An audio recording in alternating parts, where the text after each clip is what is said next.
Spain, നിങ്ങൾ ഏറ്റവും അർഹിച്ച വിജയമാണിത്.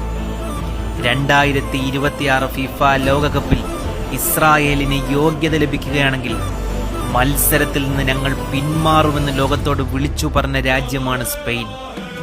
അന്ന് പലരും ചോദിച്ചു, ഇത് കളിയല്ലേ, ഇവിടെ രാഷ്ട്രീയമുണ്ടോ? പക്ഷേ സ്പെയിന് കളിയേക്കാൾ പ്രധാനം ഗാസയിൽ പിടഞ്ഞു വീടുന്ന ലക്ഷം വരുന്ന മനുഷ്യരായിരുന്നു.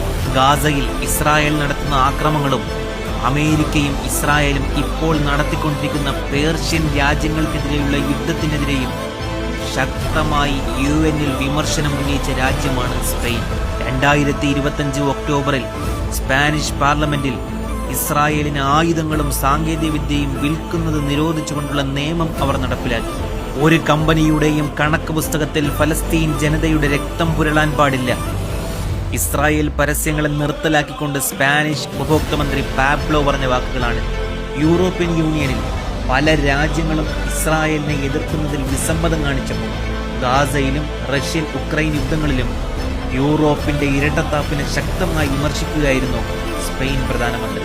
ലമീൻ യമാലിനെ പോലെയുള്ള സ്പെയിൻ കളിക്കാരുടെ പരസ്യമായുള്ള ഫലസ്തീൻ അനുകൂല നിലപാടുകൾ തന്നെയാണ് ഇന്ന് സ്പെയിനെ സപ്പോർട്ട് ചെയ്യുന്ന ഒരു വിഭാഗത്തെ ഫലസ്തീനിൽ രൂപപ്പെടുത്തിയത്. ഫുട്ബോൾ ഒരു വികാരമായിരിക്കാം, അതിനേക്കാൾ 10,000 മടങ്ങ് വലുതാണ് മനുഷ്യത്വം എന്ന വികാരം.